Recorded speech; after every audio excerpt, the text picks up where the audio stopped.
नमस्कार साथियों, मैं आपका हार्दिक स्वागत करता हूं। शास्त्रों में यह कहा गया है, मातृ देवो भव, पितृ देवो भव, यानी माता पिता देवताओं के समान पूजनीय है। उनके प्रति आदर और कर्तव्य का पालन करना हर संतान का धर्म है। जीवन में माता पिता का स्थान देवताओं के बराबर होता है। वे हमें न केवल जन्म देते हैं, बल्कि हमें पालन पोषण करते हैं, संस्कार सिखाते हैं और हर परिस्थिति में हमारी रक्षा करते हैं। लेकिन आजकल कुछ लोग स्वार्थ में अंधे होकर इन देवताओं को भूल जाते हैं। वे अपने माता पिता के प्रेम और त्याग को नजरअंदाज कर देते हैं, जैसे उनका सुख सुविधा केवल उनका अधिकार हो। मित्रों, जो व्यक्ति अपने माता पिता का अपमान करता है, वह जीवन में शांति और समृद्धि खो देता है। सच्चा पुत्र या पुत्री वही है जो अपने माता पिता का सम्मान करे, उनकी सेवा करे और अपने कर्तव्यों का पालन करे। जो ऐसा नहीं करता, वह संतान कहलाने के योग्य नहीं है। आज की हमारी कहानी एक ऐसी अकेली मां की है जिसने अपने बच्चों को अपनी जान लगाकर पाला। उसने अपने सपनों और इच्छाओं का बलिदान दिया ताकि उसके बच्चे एक बेहतर जीवन जी सकें। लेकिन वही बच्चे जिन पर वह मां निर्भर थी, उन्होंने उसकी हर उम्मीद को तोड़ दिया। यह कहानी सिर्फ एक मां की नहीं है, यह उन लाखों माताओं की कहानी है जो अपने बच्चों की खुशियों के लिए सब कुछ न्योछावर कर देती हैं, लेकिन बदले में उन्हें तिरस्कार और उपेक्षा ही मिलती है। आइए इस कहानी के माध्यम से यह समझने की कोशिश करें कि माता पिता का अपमान हमें कहां ले जाता है और कैसे उनका सम्मान हमें एक सच्चे इंसान के रूप में पहचान दिलाता है। दोस्तों, आपका समय नष्ट न करते हुए कथा शुरू करते हैं। सुमित्रा नाम की लड़की का बचपन एक साधारण गांव में बीता, जहां जीवन सरल था, लेकिन हर कदम पर चुनौतियों का सामना करना पड़ता था। अपने पति जीवा के साथ उन्होंने तमाम आर्थिक कठिनाइयों के बावजूद अपने परिवार की नींव रखी। प्रारंभ से ही उन्हें पता था कि यह सफर आसान नहीं होगा। सुमित्रा और जीवा ने एक छोटी सी किराने की दुकान खोली, जहां दोनों मिलकर कठिन परिश्रम से घर का खर्चा चलाते थे।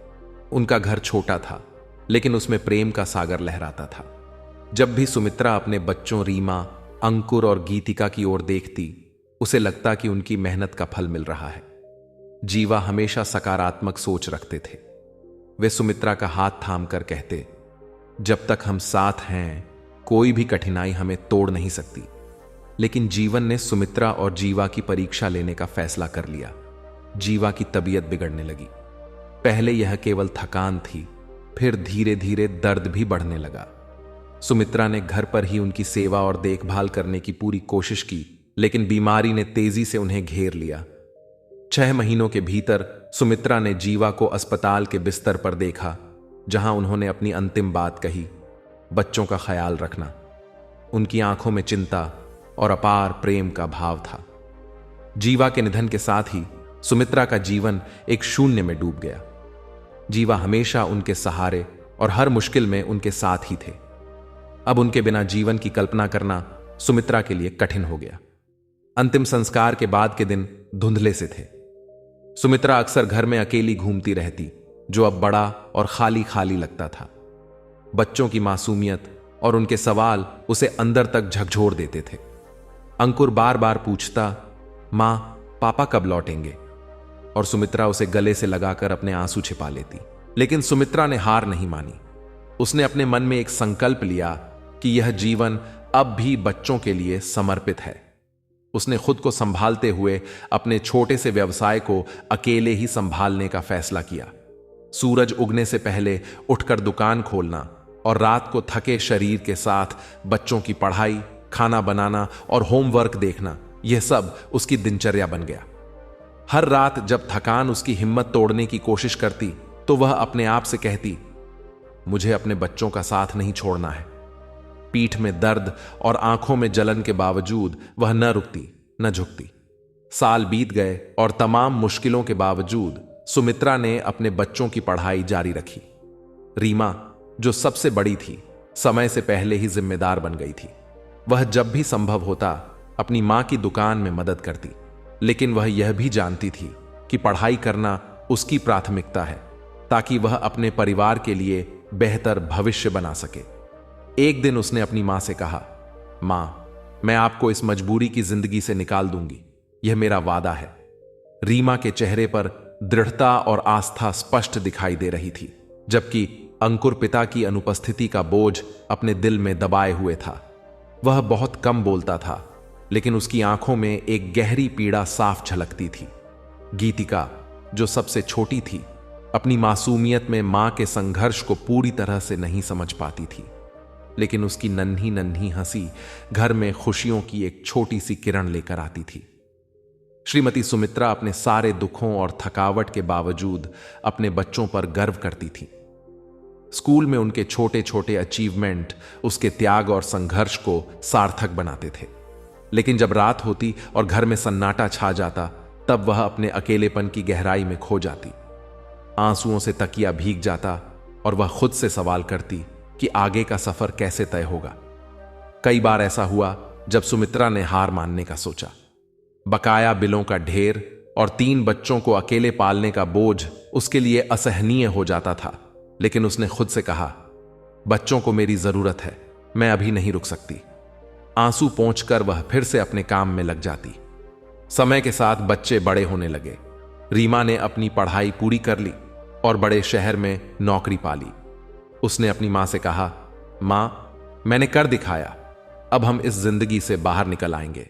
श्रीमती सुमित्रा गर्व से मुस्कुराई, लेकिन उसके दिल में एक खालीपन भी था। उसके बच्चे अपनी अपनी राह पर चलने लगे थे और वह जानती थी कि जल्द ही वह अकेली रह जाएगी। अंकुश भले ही शांत रहता, अपनी मां की बहुत फिक्र करता था। उसने भी अपनी दिशा पकड़ ली। गीतिका, जो सबसे छोटी थी, अब बड़े सपनों के साथ पढ़ाई के लिए बाहर जाने की तैयारी कर रही थी। श्रीमती सुमित्रा, जो इतने वर्षों तक अपने परिवार की नींव बनी रही, अब अपने शरीर पर उम्र के बोझ को महसूस करने लगी। उसके हाथ, जो कभी मजबूत थे, अब कांपने लगे थे। दुकान पर लंबे समय तक खड़े रहने के बाद उनके पैर दर्द से चूर हो जाते। वह अक्सर खुद से पूछती, क्या मैंने अपने बच्चों के लिए सब कुछ सही किया? यह सोचकर कि शायद वह उन्हें वह सब कुछ नहीं दे पाई जिसकी उन्हें जरूरत थी। लेकिन सुमित्रा का अपने बच्चों के प्रति अटूट प्रेम ही उनकी सबसे बड़ी ताकत था। गीतिका की मासूम मुस्कान, रीमा की सफलता और अंकुर के छोटे छोटे स्नेह भरे इशारे उनके संघर्ष को सार्थक बना देते। वह सोचती, मैं बस इतना चाहती हूं कि मेरे बच्चे खुश रहें। बच्चों को बड़ा और सफल होते देखना उनके लिए सबसे बड़ा संतोष था। लेकिन वह भीतर से जानती थी कि अब उसका जीवन एक नए चरण में प्रवेश करने वाला है, एक ऐसा चरण जो शायद पहले की चुनौतियों से भी अधिक अकेला और दर्द भरा हो सकता था। वह अक्सर अंधेरी छत की ओर देखते हुए धीरे से कहती, काश तुम यहां होते। वह जानती थी कि अब जीवन कभी वैसा नहीं होगा जैसा पहले था, लेकिन एक बात निश्चित थी, वह अपने बच्चों के लिए अंतिम सांस तक लड़ेगी, चाहे यह लड़ाई उन्हें अकेले ही क्यों न लड़नी पड़े। दिल में चिंता और आंखों में उम्मीद लिए सुमित्रा हर सुबह एक और दिन का सामना करने के लिए तैयार हो जाती। उनके जीवन में गीतिका, उनकी सबसे छोटी बेटी, उम्मीद की किरण बनकर आई थी। गीतिका अपनी ऊर्जा और उज्जवल भविष्य की संभावना से घर को रोशन कर देती थी। उसकी हंसी की गूंज, खाने की टेबल पर उत्साहित बातें और भविष्य को लेकर छोटी छोटी बहस घर में नई जान डाल देती थी। सालों तक सुमित्रा गीतिका के साथ की आदी हो गई थी। गीतिका ही उसकी रोजमर्रा की जिंदगी में सुकून और प्रेरणा का स्रोत थी। श्रीमती सुमित्रा अक्सर उससे कहती, तू बहुत बड़ा काम करेगी बेटी, तू दूर तक जाएगी। गीतिका भी गांव से बाहर निकलकर कुछ बड़ा करने के सपने देखा करती थी। सबसे छोटी होने के बावजूद गीतिका हमेशा से महत्वाकांक्षी थी। उसने ठान लिया था कि वह बाहर जाकर पढ़ाई करेगी, जहां उसके लिए अफसर बनने के रास्ते खुले थे। एक दिन गीतिका ने उत्साहित होकर कहा, मां, मुझे यूनिवर्सिटी में दाखिला मिल गया, अब मैं अर्थशास्त्र की पढ़ाई करूंगी। आंखों में उमंग और आत्मविश्वास झलक रहा था। सुमित्रा मुस्कुराई, लेकिन उनके दिल में गहरी उदासी छा गई। गीतिका की विदाई का मतलब था उनके जीवन में एक बड़ा खालीपन, जिससे सुमित्रा हमेशा डरती थी। उन्होंने गीतिका को गले लगाते हुए कहा, तू इसकी हकदार है बेटी, जाओ और अपने भविष्य को बनाओ। अपनी तड़प को छुपाते हुए सुमित्रा ने गीतिका की तैयारी में पूरी मदद की। गीतिका बेहद उत्साहित थी और नई जिंदगी शुरू करने के ख्याल से उसकी खुशी का ठिकाना नहीं था। लेकिन दूसरी ओर सुमित्रा की रातें अब बेचैनी में गुजरने लगीं। वह बिस्तर पर लेटी छत को ताकते हुए सोचती, गीतिका के जाने के बाद मेरी जिंदगी कैसी होगी? जब वह चली जाएगी तो मेरे पास क्या बचेगा? सुबह गीतिका ने आखिरकार अपना सामान लेकर घर छोड़ा। सुमित्रा ने उसे देर तक गले लगाए रखा। अपनी आंखों में आंसू रोके हुए उन्होंने गीतिका को विदा किया। गीतिका ने आत्मविश्वास से कहा, मैं आपको रोज फोन करूंगी मां, चिंता मत करना, सब ठीक रहेगा। फिर वह चली गई। गीतिका के जाने के बाद वह घर, जो कभी जीवन और खुशियों से भरा हुआ था, अब सिर्फ यादों की गूंज बनकर रह गया। सुमित्रा घर के खाली कमरों में चलती और हर कदम के साथ अकेलेपन का बोझ और भी भारी होता जाता। वह जगह जो कभी गीतिका की स्कूल जाने की तैयारी और उसकी बातों से जीवंत रहती थी, अब खामोशी और उदासी से भर गई थी। अब उसके पास सिर्फ टीवी का शोर था, जो उसके अकेलेपन को कम करने की बजाय और गहरा कर देता था। वह रोजमर्रा के कामों को निभाने की कोशिश करती, जैसे वह हमेशा करती थी, लेकिन अब इनमें कोई अर्थ नहीं दिखता था। मैं यहां अकेली क्या कर रही हूं? वह खुद से बड़बड़ाते हुए कहती, जब दिन में तीसरी बार पहले से साफ किए गए फर्श को फिर से साफ करने लगती। गीतिका की अनुपस्थिति ने उन्हें यह महसूस कराया कि शायद अब उन्हें सब भूल चुके हैं। रीमा और अंकुश, जो कभी उनके सबसे बड़े सहारे थे, अब बहुत कम फोन करते थे। वे अपनी जिंदगी में व्यस्त हैं, मैं उन्हें दोष नहीं दे सकती। वह खुद को दिलासा देने की कोशिश करती। गीतिका के फोन, जो पहले रोजाना आते थे, अब धीरे धीरे कम होने लगे। माफ करना मां, पढ़ाई में बहुत व्यस्त हूं। गीतिका जल्दी में होती और कामों से घिरी रहती। सुमित्रा फोन पर हंसती, लेकिन फोन रखते ही अकेलेपन की एक भारी लहर उन्हें घेर लेती। उसे अपनी जिंदगी जीने का हक है, लेकिन मेरा क्या? वह मन ही मन सोचती। अकेलेपन के इस दौर में रीमा और अंकुर ने उनकी स्थिति को लेकर चिंता दिखानी शुरू की, या कम से कम सुमित्रा को यही लगा। लेकिन धीरे धीरे उनकी असली मंशा साफ होने लगी। मां, आप इस बड़े घर में अकेली नहीं रह सकती। आपके लिए इसे संभालना बहुत मुश्किल हो गया है, रीमा ने मां से कहा। अब इस घर में रहने का कोई मतलब नहीं है। घर बेचने से आपको आराम से रहने के लिए पैसे मिल जाएंगे। अंकुर ने भी अपनी बात रखी, लेकिन उसकी आवाज में चिंता से ज्यादा कोई और दिलचस्पी झलक रही थी। श्रीमती सुमित्रा ने इन सुझावों को सुनते हुए अपने दिल में एक भारीपन महसूस किया। यह घर, जहां उन्होंने अपने बच्चों को पाला और अपनी पूरी जिंदगी बिताई, उनके लिए सिर्फ एक संपत्ति नहीं था। यह उनके अतीत और उनके पति के साझा जीवन की आखिरी कड़ी थी। मुझे नहीं पता कि मैं इसे छोड़ने के लिए तैयार हूं या नहीं, उन्होंने कांपती आवाज में कहा। मां, यह हम सबके लिए सबसे अच्छा होगा, रीमा ने थोड़ा अधीर होकर कहा। आप बारी बारी से मेरे घर और अंकुर के घर रह सकती हैं। आपको अब किसी चीज की चिंता करने की जरूरत नहीं होगी। उसने अपने भाई की ओर देखा, जिसने सहमति में सिर हिला दिया। धीरे धीरे सुमित्रा को यह एहसास होने लगा कि उनके बच्चों की चिंता उनके भले से ज्यादा घर बेचने से मिलने वाले पैसे पर केंद्रित थी। उनकी अपनी जिंदगी है, अपनी आर्थिक समस्याएं हैं। क्या वे अपने बारे में ज्यादा सोच रहे हैं बजाय मेरे? उन्होंने भारी मन से सोचा। जब भी यह विषय उठता, उन पर दबाव और बढ़ जाता। मां, घर के पैसों से आप हमारी कुछ आर्थिक समस्याएं सुलझा सकती हैं, अंकुर ने एक दिन खाने की मेज पर आराम से कहा, लेकिन उसकी मंशा साफ थी। श्रीमती सुमित्रा ने उदासी भरी आंखों से अपनी बेटी की ओर देखा और मन ही मन सोचा, क्या अब मैं सिर्फ एक साधन बनकर रह गई हूं? आखिरकार लगातार बढ़ते दबाव ने सुमित्रा को झुकने पर मजबूर कर दिया। घर बेचने का सौदा जल्दी तय हो गया और पैसे को रीमा और अंकुर के बीच बांट दिया गया।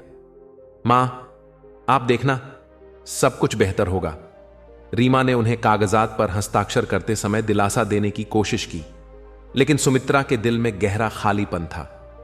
वह घर, जिसे उन्होंने और उनके पति ने वर्षों की मेहनत और प्रेम से बनाया था, अब किसी और का हो गया।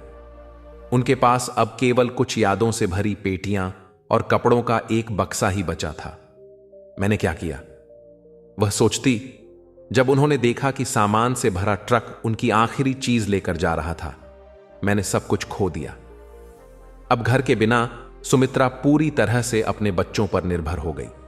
उनकी जिंदगी, जिसमें पहले कम से कम उनकी अपनी दिनचर्या का नियंत्रण था, अब रीमा और अंकुर के हाथों में थी। सब ठीक हो जाएगा मां, हम आपकी देखभाल करेंगे, उन्होंने वादा किया। लेकिन सुमित्रा के दिल में कुछ अधूरा और अस्थिर सा महसूस हो रहा था। ये वादे उन्हें सुकून नहीं देते थे और उनके दिल में बैठा डर धीरे धीरे बढ़ता जा रहा था। वह जानती थी कि भले ही यह स्थिति अस्थायी हो, पर अकेलापन अब उनकी जिंदगी का स्थायी हिस्सा बन चुका था। जब वह अपने बच्चों के घरों के बीच सफर कर रही थी, तो यह सोच उनका दिल भारी कर देती थी कि घर बेचने का फैसला शायद एक बड़ी गलती थी। हर बार जब रीमा और अंकुर पैसे की चर्चा करते, सुमित्रा को ऐसा महसूस होता कि उनकी अहमियत अब बस एक आर्थिक बोझ तक सिमट गई है। क्या मैं अब केवल एक आर्थिक बोझ बन गई हूं?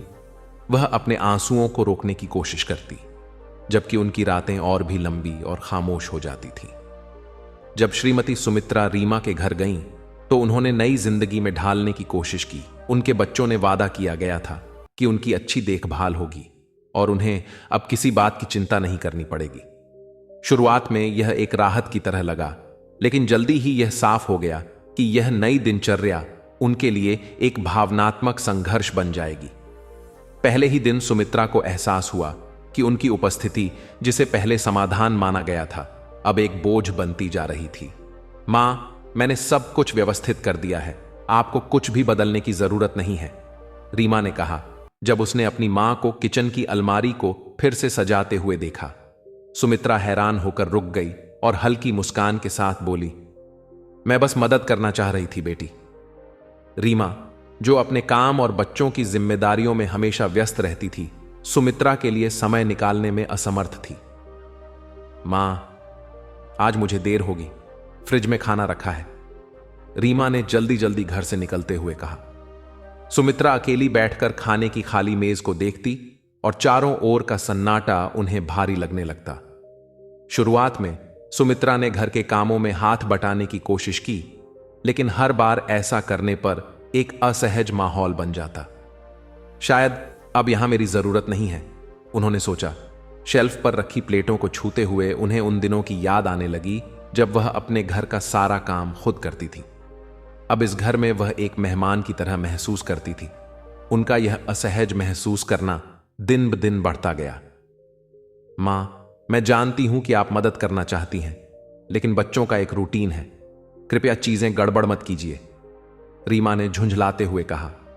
रीमा की यह बात सुमित्रा को भीतर तक आहत करने लगी। हर छोटी छोटी बात पर सुधार की कोशिश से उन्हें ऐसा महसूस होने लगा कि वह उस घर की सदस्य नहीं, बल्कि एक बाहरी व्यक्ति बन गई है। मैं कब अपने बच्चों के लिए बोझ बन गई? उन्होंने आंसुओं के साथ खुद से सवाल किया और अपने कमरे में अकेले बैठकर रो पड़ी। यह घर उनके लिए अब घर नहीं रहा, बल्कि एक अदृश्य कैद बनता जा रहा था। जब रीमा के साथ रहने का समय पूरा हुआ और उन्हें अंकुर के घर जाना था, तो सुमित्रा ने खुद को समझाने की कोशिश की कि शायद वहां चीजें अलग होंगी। अंकुर शांत स्वभाव का है, वह मुझे समझेगा, उन्होंने सोचा।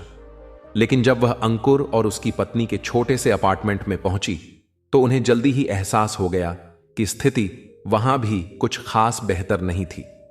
मां, आप मेहमान कमरे में रह सकती हैं, लेकिन वह बहुत छोटा है, असुविधा के लिए माफ करना, अंकुर ने कहा। अंकुर की पत्नी ने जबरदस्ती मुस्कुराते हुए कहा।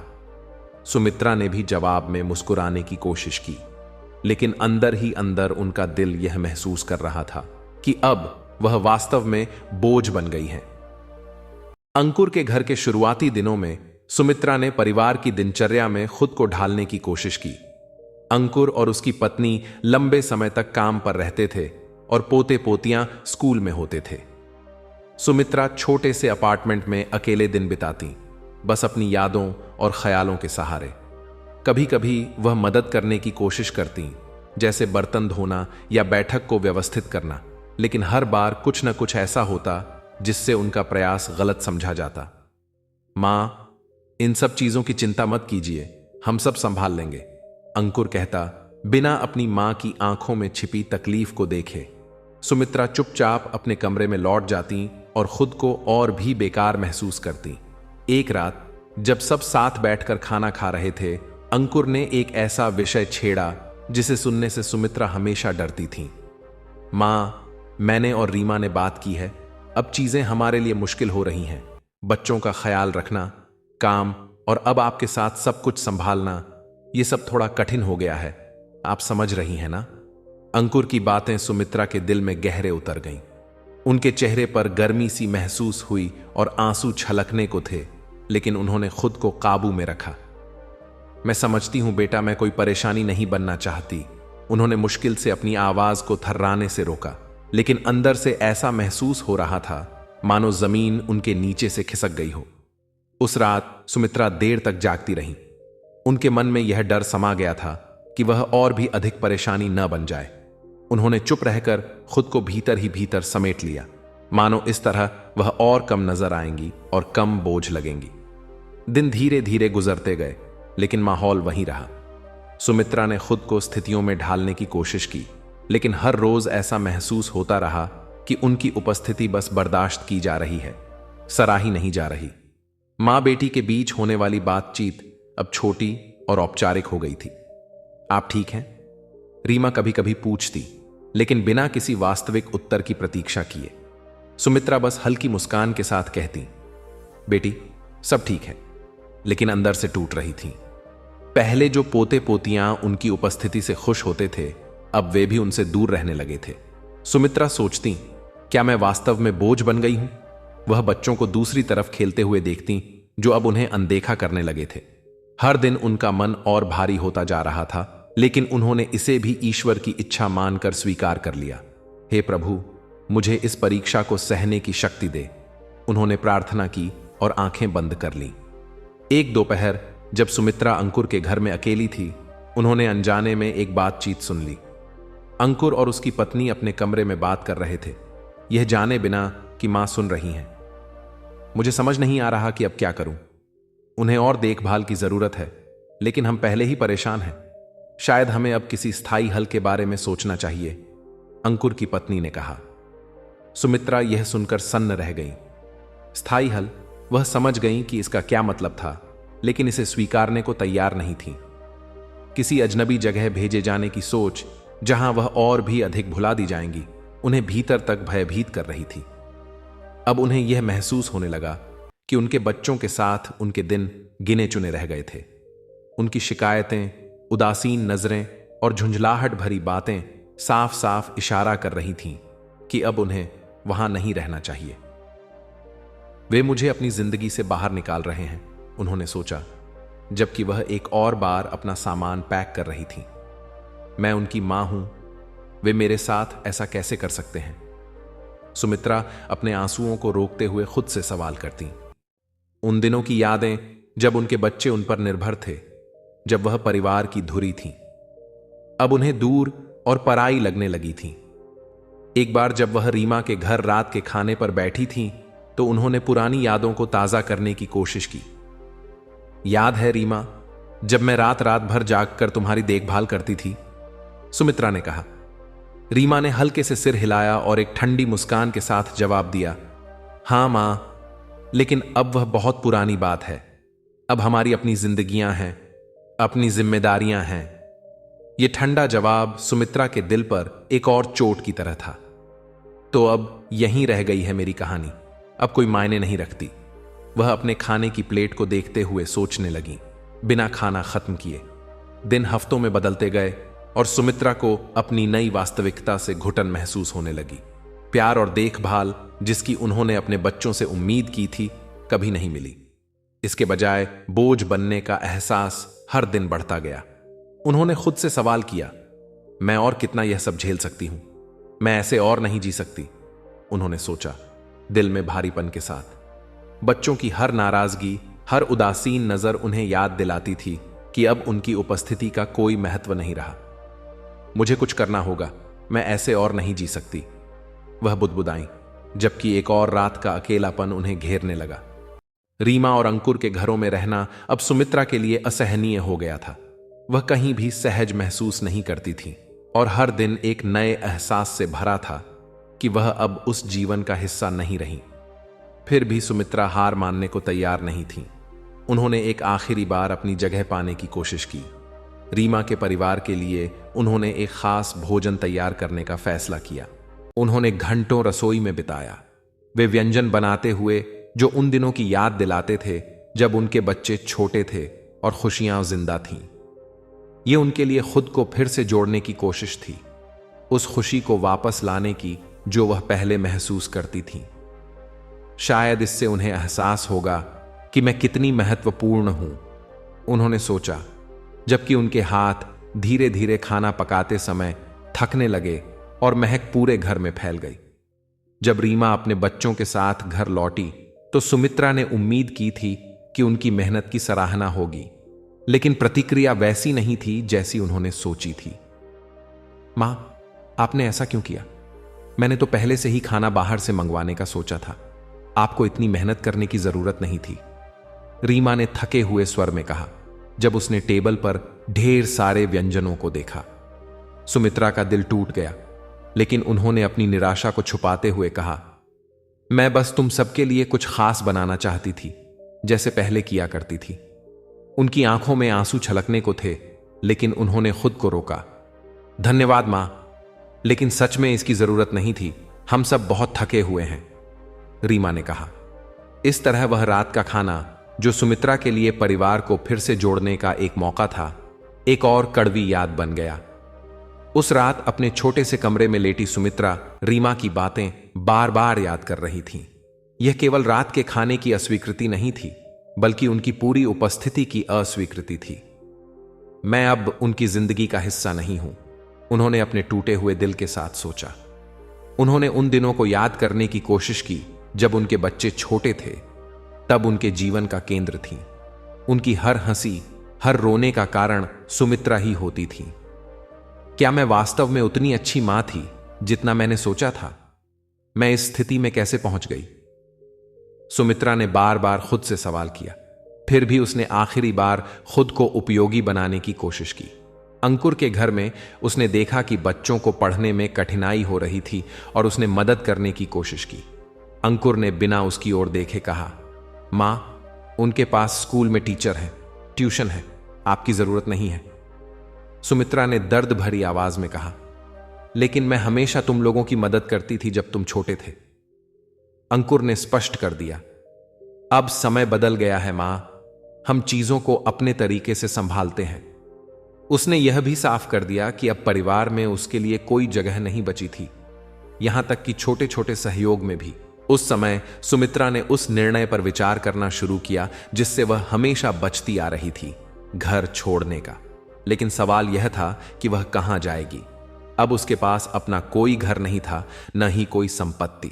घर बेचने के बाद रीमा और अंकुर ने जोर देकर कहा था कि वे पैसे संभालेंगे। उन्होंने वादा किया था, मां, आपको चिंता करने की जरूरत नहीं है, हम बैंक में पैसे जमा कर देंगे, आपको कुछ भी सोचना नहीं पड़ेगा। लेकिन अब सुमित्रा को एहसास हो रहा था कि उसका घर के पैसे या किसी भी चीज पर कोई नियंत्रण नहीं बचा था। जिन बच्चों के लिए उसने अपनी पूरी जिंदगी समर्पित कर दी थी, अब वही उसके जीवन के हर पहलू को नियंत्रित कर रहे थे। सुमित्रा ने खुद के भरण पोषण के लिए भी कुछ नहीं रखा था। उसके पास अब केवल एक सवाल था, क्या मैंने अपनी जिंदगी का हर त्याग व्यर्थ कर दिया? सुमित्रा जानती थी कि अगर वह घर से बाहर निकलती है तो वह पूरी तरह से असहाय हो जाएगी। मुझे कोई पेंशन नहीं मिलती और मेरे पास अब कोई साधन नहीं है। अगर मैं यहां से चली गई तो मुझे दूसरों की दया पर निर्भर रहना पड़ेगा, वह बार बार सोचती। ये सवाल और डर उसे हर वक्त घेरे रहते। उसने कई दिन और रातें इसी उधेड़बुन में बिताई। हर बार जब उसने खुद को बेकार, अस्वीकार किया हुआ और बोझ महसूस किया तो उसे रीमा की बातें, अंकुर की लगातार टाल मटोल और उनके बच्चों के जल्दबाजी में उसकी समस्याओं को सुलझाने के प्रयास याद आ जाते। इस समय सुमित्रा अक्सर अपनी पुरानी दोस्त बेला के बारे में सोचने लगी, जो पास के गांव में रहती थी। बेला मुझे कभी इस तरह नहीं देखती, उसने सोचा, अपनी पुरानी तस्वीर को थामे हुए। बेला भी विधवा थी और दोनों ने अपनी अपनी जिंदगी की तकलीफें और यादें साझा की थीं। सुमित्रा के मन में यह विश्वास बढ़ने लगा कि शायद बेला ही वह इंसान है जो अभी भी उसकी परवाह करती है। शायद वह मुझे कुछ समय के लिए अपने पास रख सके, जब तक कि मैं कोई और रास्ता निकाल लूं, उसने सोचा। अंतिम निर्णय लेने से पहले सुमित्रा ने अपनी सबसे छोटी बेटी गीतिका से बात करने की कोशिश की। गीतिका ही इकलौती थी जो अभी भी उससे भावनात्मक रूप से जुड़ी लगती थी। उसने फोन उठाया और गीतिका का नंबर डायल किया, जो जकार्ता में पढ़ाई कर रही थी। गीतिका ने हंसते हुए लेकिन थोड़ी व्यस्त आवाज में पूछा, हेलो मां, आप कैसी हैं? रीमा के यहां सब ठीक है? सुमित्रा ने एक पल के लिए रुककर सोचा कि क्या वह अपनी बेटी को सच्चाई बताए या नहीं। फिर उसने झूठ बोलते हुए कहा, हां बेटी, सब ठीक है। उसका दिल भारी महसूस कर रहा था। वह गीतिका को परेशान नहीं करना चाहती थी, जो इतनी दूर थी और कुछ कर नहीं सकती थी। मैं बस तुम्हारी आवाज सुनना चाहती थी बेटी, उसने कहा। गीतिका ने जल्दी जल्दी अपनी पढ़ाई और दोस्तों की बातें की। इससे पहले कि सुमित्रा कुछ और कह पाती, गीतिका ने कहा, मुझे अभी जाना होगा मां, लेकिन मैं आपको फिर से फोन करूंगी। सुमित्रा ने फोन बंद कर दिया और उसे देखते हुए ऐसा महसूस किया जैसे यह उनके टूटते संबंध का प्रतीक हो। उसकी भी अपनी जिंदगी है। मैं उससे उम्मीद नहीं कर सकती कि वह मेरी परवाह करे, उसने गहरे दुख के साथ सोचा। उस रात अंकुर के छोटे से कमरे में अकेली बैठी सुमित्रा ने आखिरकार अपना निर्णय ले लिया। मैं अब अपने बच्चों पर बोझ बनने की पीड़ा सहन नहीं कर सकती। मैं वह मां नहीं हूं जो कभी अपने बच्चों का मार्गदर्शन करती थी। अब मैं सिर्फ एक ऐसी याद हूं जिसे उनके बच्चे अनिच्छा से अपने साथ रखे हुए हैं, उसने सोचा। टेबल पर बैठकर उसने खाली कागज और पेन उठाया। मुझे यह सही तरीके से करना होगा। उन्हें कुछ समय तक यह पता नहीं चलना चाहिए कि मैं कहां हूं, उसने सोचा। कांपते हाथों से उसने पहला पत्र लिखा, मैं रीमा के घर जा रही हूं, चिंता मत करना। उसने वह पत्र लिविंग रूम की मेज पर रखा और चुपचाप अपने कुछ कपड़ों और पुरानी तस्वीरों वाली थैली उठाई। एक आखिरी बार पीछे मुड़कर देखा, लेकिन विदाई की कोई गुंजाइश नहीं थी। अंकुर के घर से बाहर निकलते हुए उसने रात की ठंडी हवा को महसूस किया। उसका दिल भारी था, लेकिन एक हिस्सा राहत भी महसूस कर रहा था। मैं उस जगह से जा रही हूं जहां मुझे अब कोई नहीं चाहता, उसने सोचा। रीमा के घर पहुंचने पर भी उसने वही किया। किचन की मेज पर एक और पत्र छोड़ा, जिसमें लिखा था कि वह अंकुर के घर जा रही है। यह उसी चक्र को दोहराने जैसा था, लेकिन इस बार लौटने का कोई इरादा नहीं था। सुमित्रा अब बेला के गांव की ओर चल पड़ी, इस उम्मीद के साथ कि आज की दुनिया में कम से कम एक व्यक्ति तो अब भी उनकी परवाह करता होगा। अंधेरी सड़कों पर चलते हुए उनके निर्णय का बोझ उन्हें तंग कर रहा था। सुमित्रा अपने आप को अकेला और असहाय महसूस कर रही थी। मैं अब एक बूढ़ी औरत हूं जिसके पास कोई पैसा नहीं है। मेरे बच्चों ने सब कुछ ले लिया और अब मेरे पास अपनी खुद की जिंदगी पर भी कोई नियंत्रण नहीं है, उन्होंने दुखी मन से सोचा। वह हैरान थीं कि उनके रिश्ते जो कभी अटूट लगते थे अब इतने कमजोर कैसे हो गए। जितनी बार वह इसकी वजह ढूंढने की कोशिश करती, हर बार उन्हें सिर्फ दर्द और उपेक्षा का सामना करना पड़ता। धीरे धीरे चलते हुए उनकी यादें उन्हें जीवा के साथ बिताए गए दिनों में ले गईं। वह सोचने लगी कि कैसे उन्होंने और जीवा ने मिलकर अपना घर बनाया और तमाम मुश्किलों के बावजूद अपने बच्चों को पाला। वह सब कुछ अब बहुत दूर लग रहा था और भविष्य अंधकारमय। फिर भी उनके दिल में एक आशा की किरण थी। बेला मुझे अपने पास रखेगी, उसने हमेशा कहा था कि वह मुझे कभी अकेला नहीं छोड़ेगी, उन्होंने खुद को दिलासा देते हुए सोचा। थके हुए और कांपते कदमों से वह बेला के गांव की ओर बढ़ती रही। सफर उम्मीद से ज्यादा लंबा और कठिन था। उनकी टांगें दर्द से कांप रही थीं, लेकिन अपनी सच्ची सहेली के पास पहुंचने की उम्मीद ने उन्हें चलते रहने का साहस दिया। बेला ने कहा था कि मैं उस पर भरोसा कर सकती हूं, वह बार बार खुद से दोहराती रही। जैसे ही उन्हें दूर से बेला का घर दिखाई दिया, उनके दिल में राहत की एक हल्की सी किरण जगी। आखिरकार एक ऐसी जगह जहां मुझे सुकून मिलेगा, उन्होंने धीरे से कहा।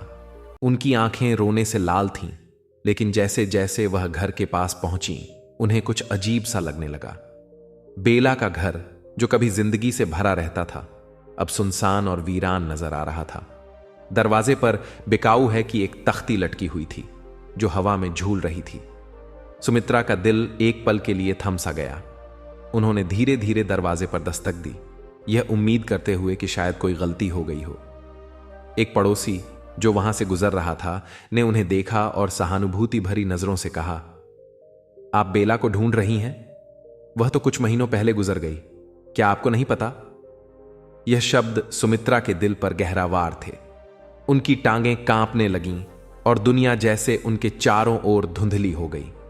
वह उस पड़ोसी को जवाब देने की भी ताकत नहीं जुटा सकी, जो थोड़ी देर बाद वहां से चला गया।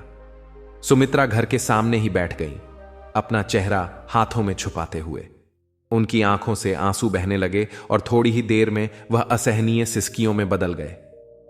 बेला, तुम मेरी आखिरी उम्मीद थी, उन्होंने धीरे से कहा। उनकी आवाज दर्द से भरी हुई थी। बेला की मौत की खबर और अपने बच्चों की उपेक्षा की पीड़ा ने उनका मनोबल तोड़ दिया। वह अब भी उम्मीद कर रही थीं कि बेला अचानक बाहर आएगी और उन्हें गले लगा लेगी, लेकिन घर की वीरानी उनके दिल के अकेलेपन को और गहरा कर रही थी। उन्होंने अपना सिर उठाया और बिकाऊ है कि तख्ती को देखा।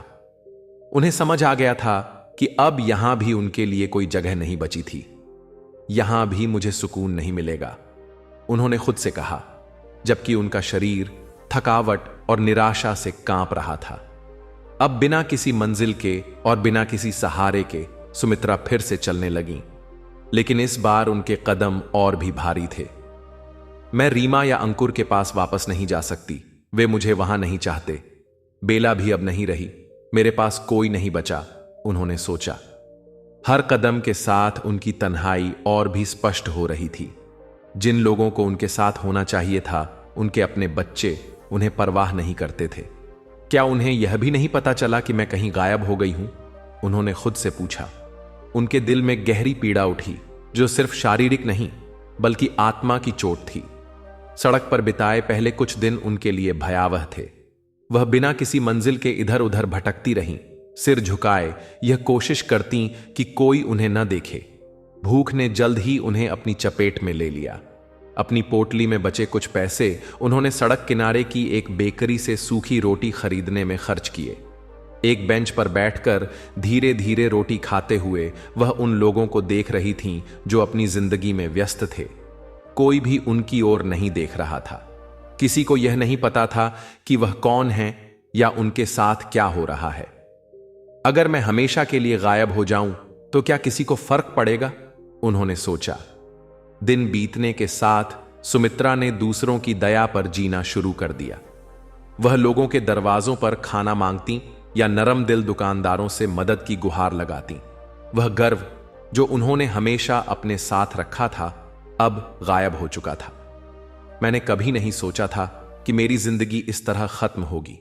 मैंने कभी नहीं सोचा था कि मेरे अपने बच्चे मुझे इस हाल में छोड़ देंगे।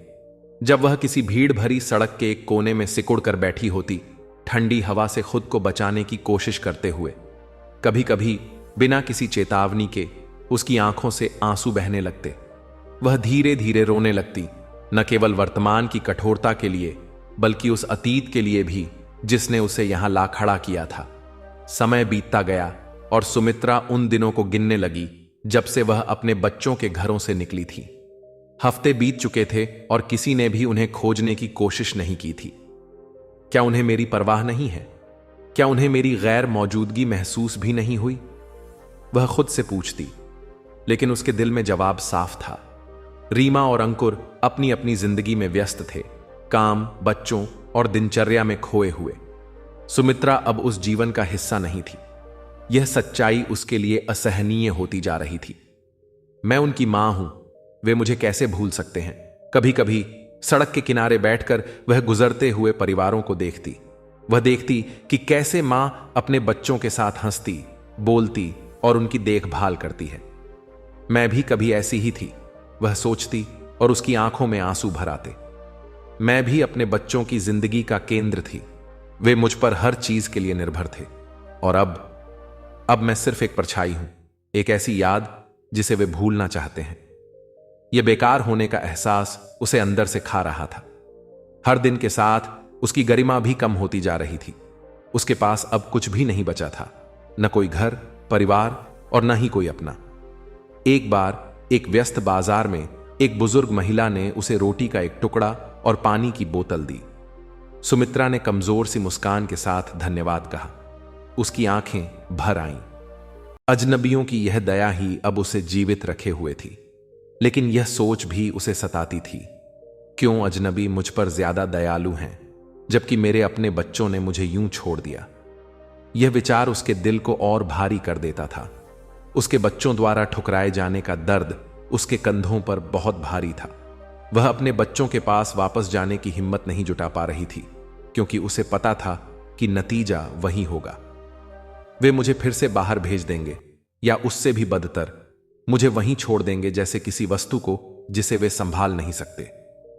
सड़कों पर बिताई गई रातें सबसे कठिन थीं। ठंड उसकी त्वचा को काट रही थी और असहाय होने की भावना उसे भीतर तक घुटन देने लगी थी। किसी दयालु व्यक्ति से मिला हुआ एक कंबल ओढ़कर सुमित्रा आसमान की ओर देखती और खुद से पूछती, क्या अब यही मेरे जीवन का अंत है? क्या मैं अपनी बाकी जिंदगी ऐसे ही बिताऊंगी, भटकते हुए, बिना किसी की परवाह के? वे तारे जो कभी उसके घर की शांत रातों में सुकून देते थे, अब दूर और उदासीन लगते थे। दुनिया उसके चारों ओर घूम रही थी, लेकिन सुमित्रा को ऐसा महसूस हो रहा था कि उसकी मौजूदगी अब कोई मायने नहीं रखती। दिन घिसटते गए और सुमित्रा ने समय की परवाह करना ही छोड़ दिया। उसे यह भी नहीं पता था कि कितने दिन बीत चुके थे जब से वह अपने बच्चों के घरों से निकली थी। क्या उन्हें पता चला होगा? क्या उन्होंने नोटिस किया होगा कि मैं अब वहां नहीं हूं? यह सवाल उसे अंदर ही अंदर खा रहा था, लेकिन जवाब उसके दिल में साफ था। उन्हें परवाह नहीं है। अगर होती तो वे अब तक मुझे ढूंढ चुके होते। अब सुमित्रा एक भूली हुई शख्सियत बन चुकी थी, सड़कों पर भटकते हुए, अजनबियों की दया पर निर्भर और उस असहनीय दर्द से जूझ रही थी जो उसके अपने बच्चों द्वारा ठुकराए जाने से आया था। हर दिन सुमित्रा के लिए एक नई लड़ाई थी, भूख, ठंड और तन्हाई के खिलाफ। लेकिन इन सबसे ज्यादा वह लड़ाई उस कड़वे सच के खिलाफ थी कि जिन बच्चों के लिए उसने अपनी पूरी जिंदगी कुर्बान की, उन्हें उसकी कोई फिक्र नहीं थी। दूसरी ओर गीतिका जकार्ता में अपनी पढ़ाई में व्यस्त थी। विश्वविद्यालय का जीवन इतना भाग दौड़ भरा था कि उसके पास किसी और चीज के बारे में सोचने का वक्त मुश्किल से मिलता था। फिर भी कुछ रातें ऐसी होती थीं जब सन्नाटा और दूरियों का एहसास उसे अपनी मां सुमित्रा की याद दिला देता। उसे पता था कि उसकी मां अब रीमा और अंकुर के घरों में बारी बारी से रहती है। मां का ख्याल रखा जा रहा होगा, गीतिका खुद को दिलासा देती, इस सोच के साथ कि अपनी दूरी की वजह से अपराध बोध को दबाया जा सके। फिर भी गीतिका कभी कभी रीमा या अंकुर को फोन करके मां के बारे में पूछ लिया करती थी। शुरू में भाई बहनों के जवाब संतोषजनक होते। मां यहां है, ठीक है, गीतिका चिंता मत करो, वह आराम कर रही है, रीमा ने एक बार बेफिक्र स्वर में कहा।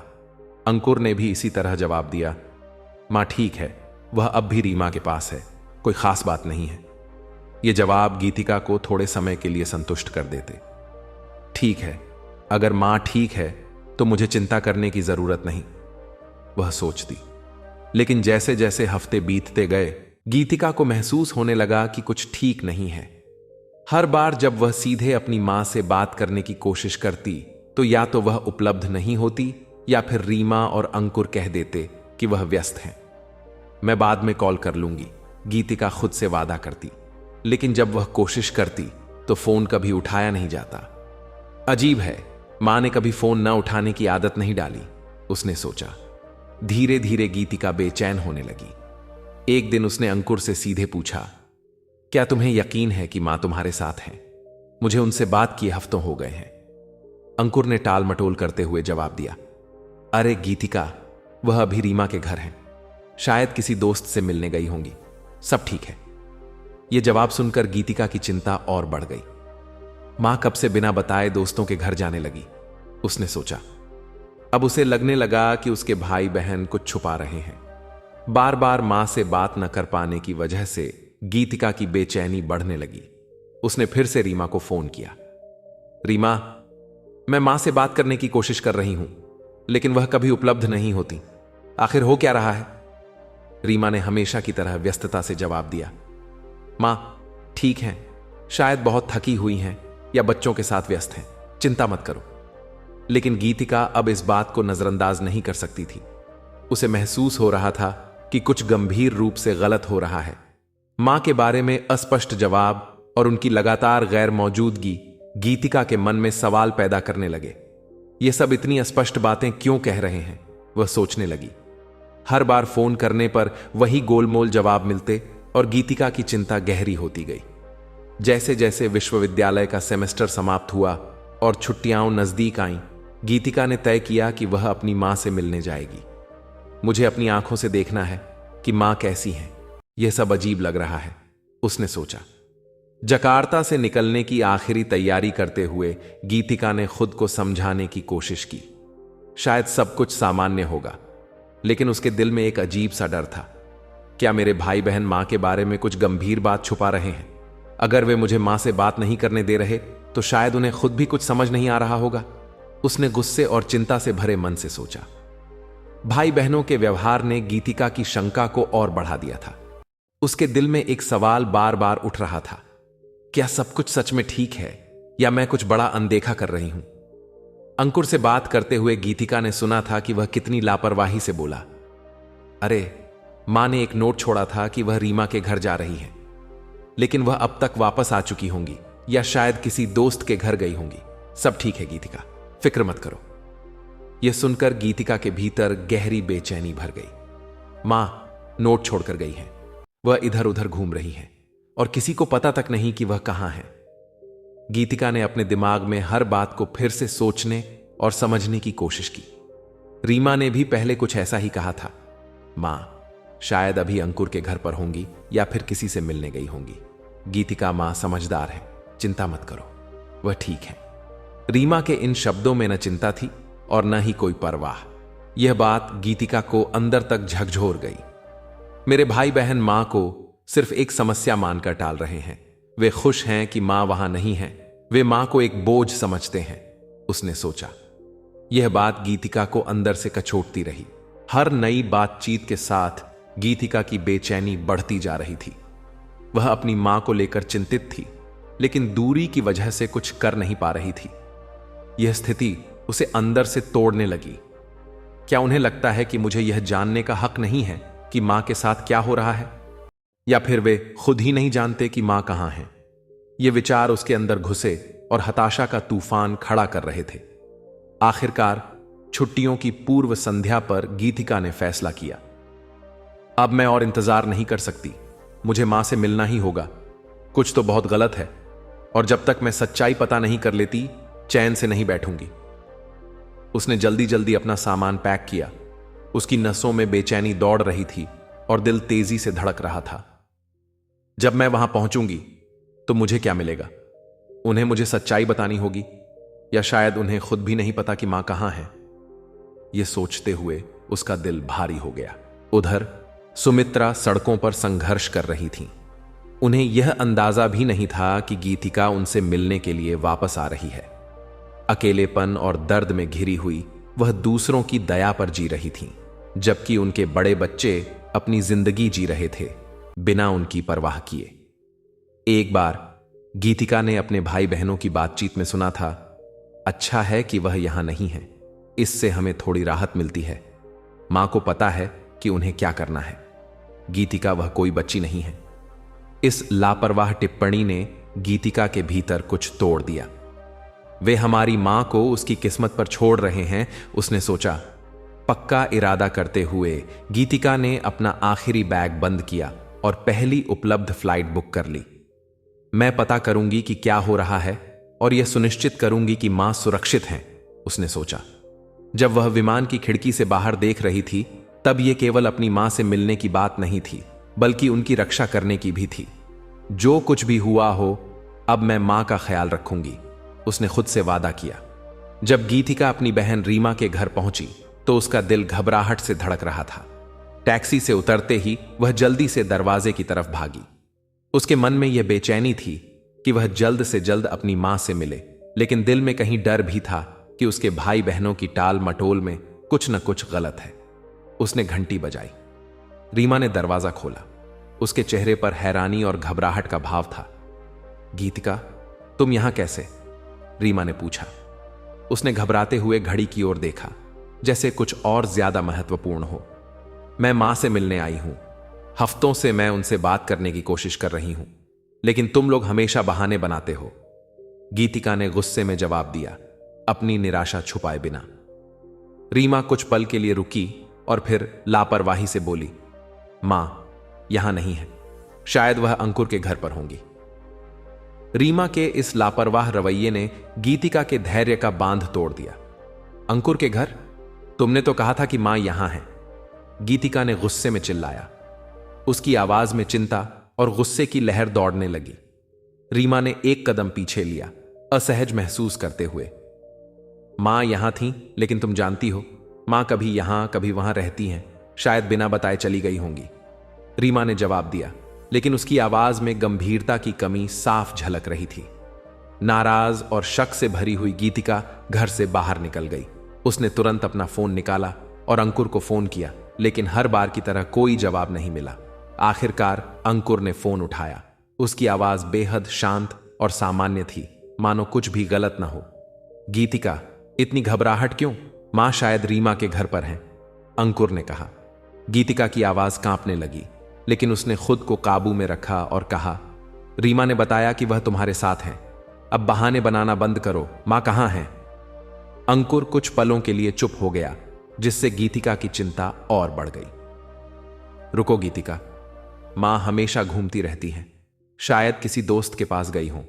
अंकुर ने जैसे बात खत्म करने की कोशिश की। किसी दोस्त के पास? तुम लोग मजाक कर रहे हो? गीतिका का गुस्सा फूट पड़ा। तुम लोगों को पता भी नहीं कि मां कहां है। क्या तुम्हें उनकी कोई फिक्र है? उसका दिल तेजी से धड़क रहा था और एक अजीब सा डर उसे जकड़ रहा था। उसने फोन काटा और तुरंत अंकुर के घर की ओर दौड़ी, अंकुर का सामना करने के लिए। जब वह वहां पहुंची तो अंकुर दरवाजे पर खड़ा मिला, एक झिझक भरी मुस्कान के साथ। गीतिका, इतना ड्रामा मत करो। मां ने एक नोट छोड़ा था कि वह रीमा के घर जा रही हैं। गीतिका का पूरा शरीर गुस्से और डर से कांपने लगा। मां ने एक नोट छोड़ा?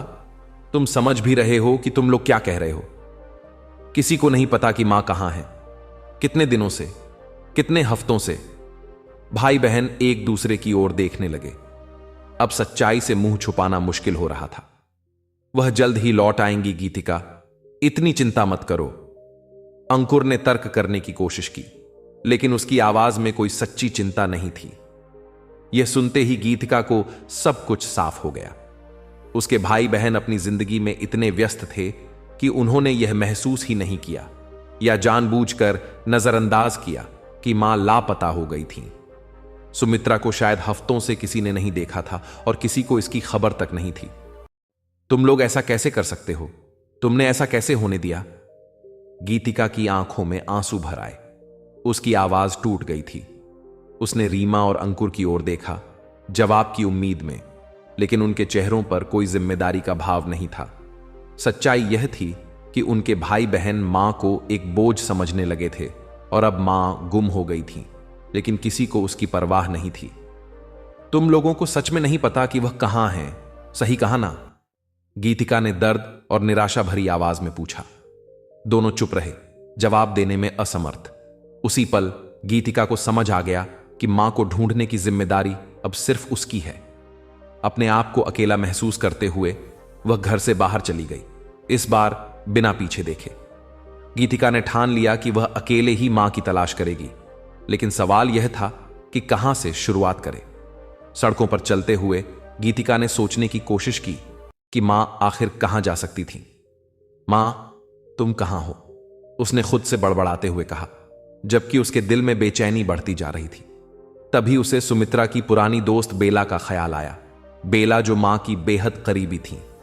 शायद मां बेला के पास गई हो, उसने सोचा। एक हल्की सी उम्मीद उसके दिल में जागी। अगर मां को सहारे की जरूरत थी तो वह बेला के पास जरूर गई होंगी। गीतिका ने तुरंत उस गांव के लिए पहली बस ली जहां बेला रहती थी। बस की यात्रा के दौरान गीतिका का दिल तेजी से धड़क रहा था। वह मन ही मन प्रार्थना कर रही थी, रास्ता लंबा और थका देने वाला लग रहा था, लेकिन आखिरकार गांव पहुंचते ही वह दौड़ते हुए बेला के घर की ओर बढ़ी। जब वह वहां पहुंची तो उसे कुछ सही नहीं लगा। घर पूरी तरह शांत था और बाहर बिकाऊ है कि तख्ती लगी हुई थी। गीतिका को एक अजीब सा डर महसूस हुआ। नहीं, ऐसा नहीं हो सकता, उसने धीरे से खुद से कहा। तभी एक पड़ोसी ने गीतिका की उलझन भरी नजरें देखीं और पास आकर पूछा, क्या बेला को ढूंढ रही हो? गीतिका ने तेजी से सिर हिलाया। हां, मैं उनकी सहेली की बेटी हूं। हो सकता है मेरी मां उनसे मिलने आई हो। वह आदमी उदासी से सिर हिलाते हुए बोला, मुझे अफसोस है, बेला कुछ महीने पहले गुजर गई। गीतिका को जैसे लकवा मार गया। क्या? लेकिन मेरी मां यहां आई होंगी, आपने उन्हें देखा है? पड़ोसी ने माथे पर शिकन डालते हुए याद करने की कोशिश की। कुछ महीने पहले एक बुजुर्ग महिला आई थी जो बेला के बारे में पूछ रही थी। वह बहुत दुखी लग रही थी। जब उन्हें बेला की मौत के बारे में पता चला तो वह चली गईं, बहुत उदास थीं।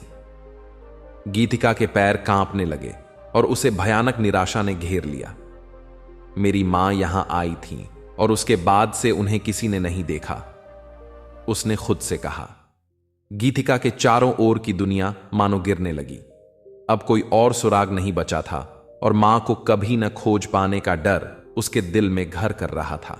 बेला के गांव से लौटते समय गीतिका का दिल टूट चुका था। अब उसे यह पता चल गया था कि उसकी मां सुमित्रा ने वहां शरण लेने की कोशिश की थी, लेकिन विफल रही। सबसे बुरा यह था कि इसके बाद से ही सुमित्रा का कोई पता नहीं था। गीतिका के अंदर चिंता का सैलाब उमड़ने लगा। वह सड़कों पर बिना किसी दिशा के चलने लगी। मां, तुम कहां हो? वह बार बार बुदबुदा रही थी, जैसे उसकी आवाज मां को वापस ला सकती हो। हर गली और मोहल्ले में घूमते हुए उसे अपनी मां की तलाश की बेचैनी महसूस हो रही थी। समय मेरे खिलाफ है, उसने सोचा, और निराशा उसे अंदर ही अंदर खा रही थी। उसकी पहली मंजिल पुलिस स्टेशन थी। गीतिका भीतर घबराई हुई दाखिल हुई और ड्यूटी पर तैनात अधिकारी से अपनी मां के गायब होने की बात जल्दी जल्दी बताई। मेरी मां हफ्तों पहले घर से गई थीं और किसी ने कुछ नहीं किया। कृपया आप मेरी मदद कीजिए। अधिकारी ने उसे देखा और रूखे अंदाज में कहा, मैडम, वयस्कों के गायब होने के मामले प्राथमिकता में नहीं आते, खासकर जब कोई सबूत ना हो कि उनके साथ कुछ बुरा हुआ है। गीतिका अधिकारी के इस ठंडे जवाब से हैरान रह गई। उसने फिर विनती की, वह अकेली हैं, बेसहारा हैं, उनके पास कोई सहारा नहीं है, कृपया कुछ कीजिए। कुछ सामान्य सवालों के बावजूद अधिकारी ने कोई विशेष मदद नहीं की। गीतिका हारे मन से स्टेशन से बाहर निकल आई।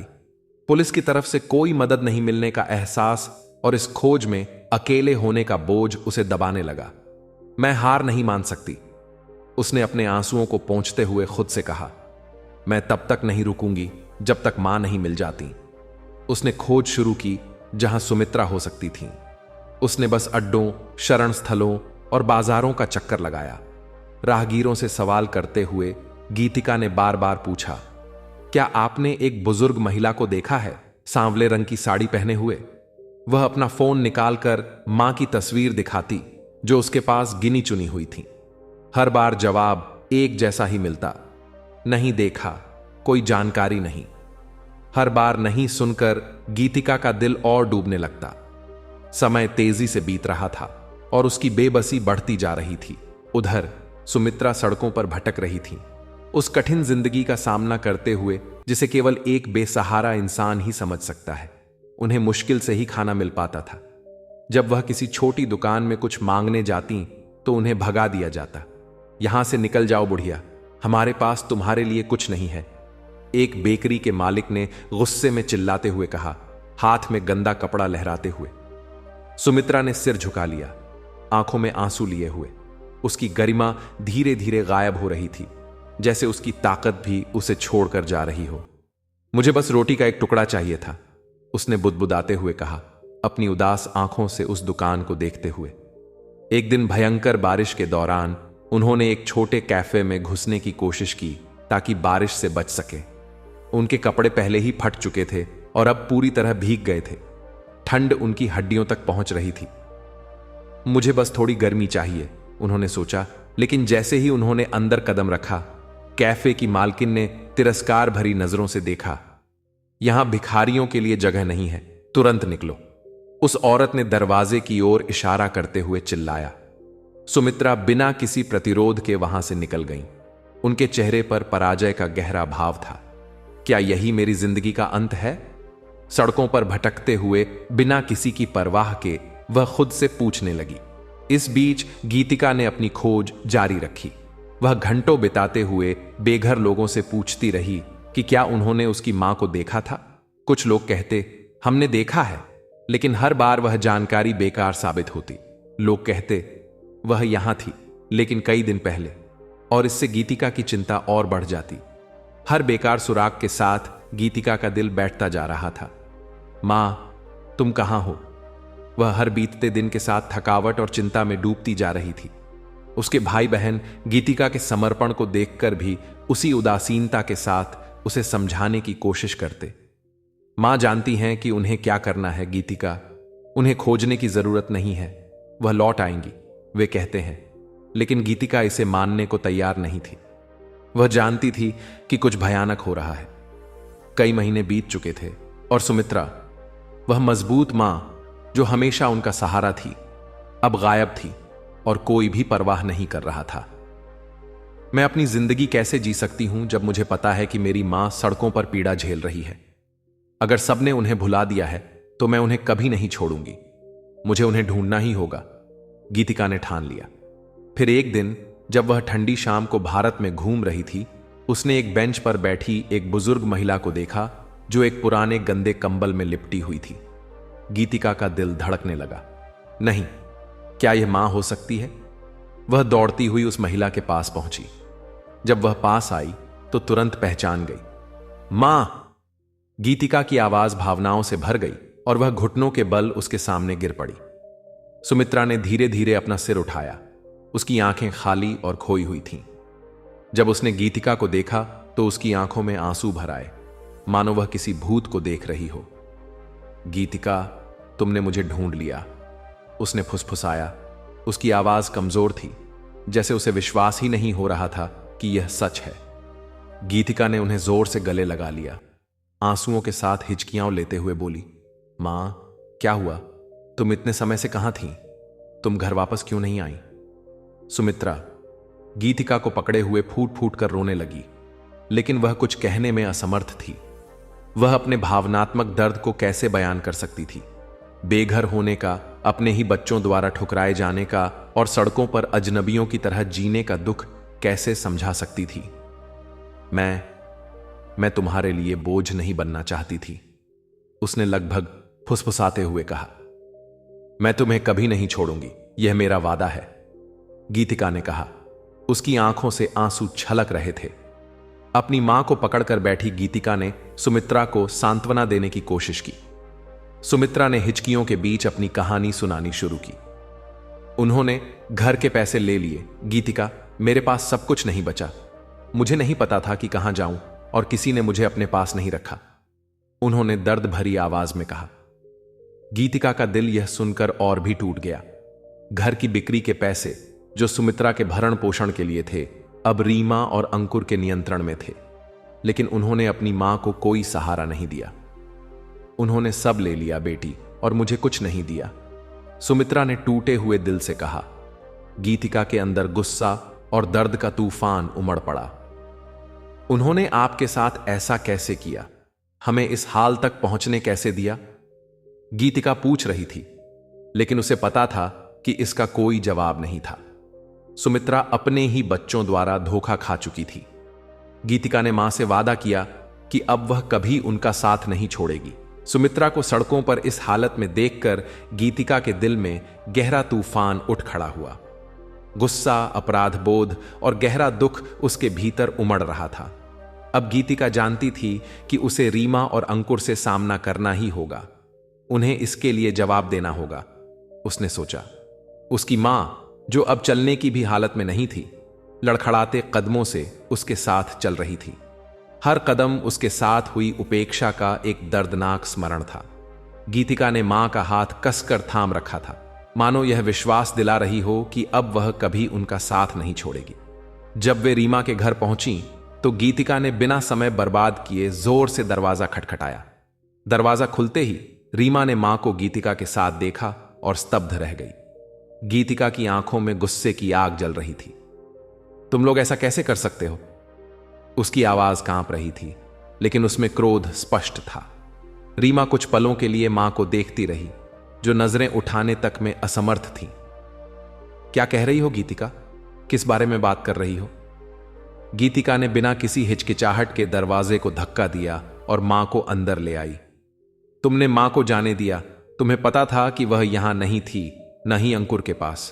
तुम जानती थी कि वह सड़कों पर अकेली भटक रही थी और तुमने कुछ नहीं किया। रीमा का मौन असहनीय था। गीतिका की आवाज तेज होती जा रही थी।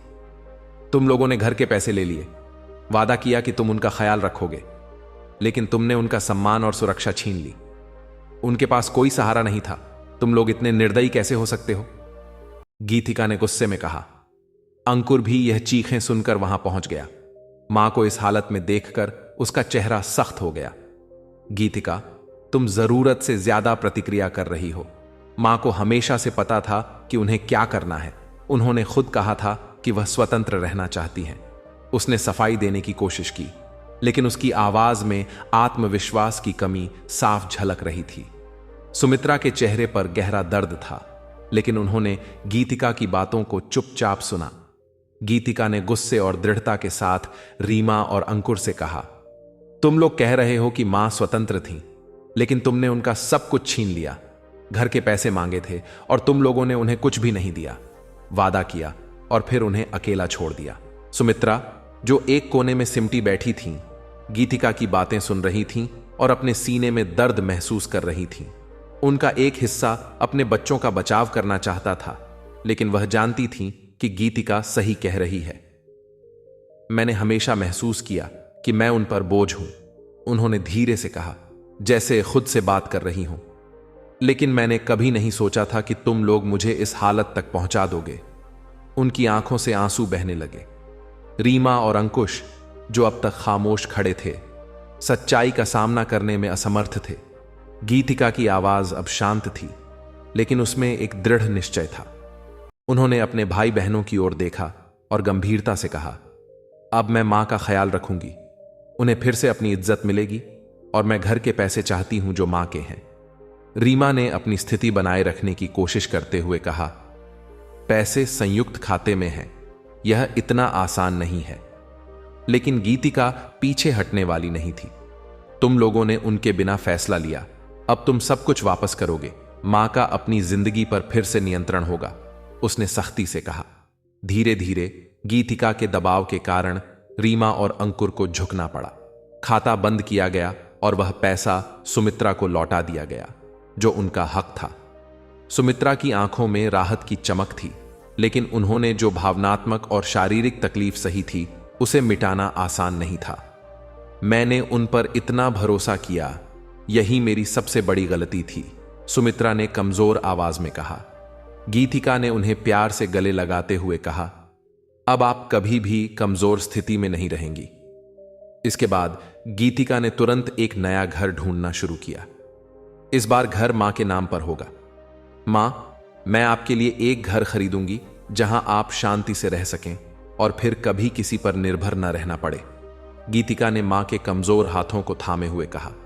कुछ दिनों बाद गीतिका ने एक छोटा लेकिन आरामदायक घर खरीदा, जो शांत इलाके में था। इस बार घर सुमित्रा के नाम पर था, जिससे यह सुनिश्चित हो सके कि वह पूरी तरह से उस पर नियंत्रण रख सकें। यह अब आपका घर है मां, कोई भी इसे आपसे नहीं छीन सकता, गीतिका ने कहा, जबकि उन्होंने मां को नए घर में कदम रखने में मदद की।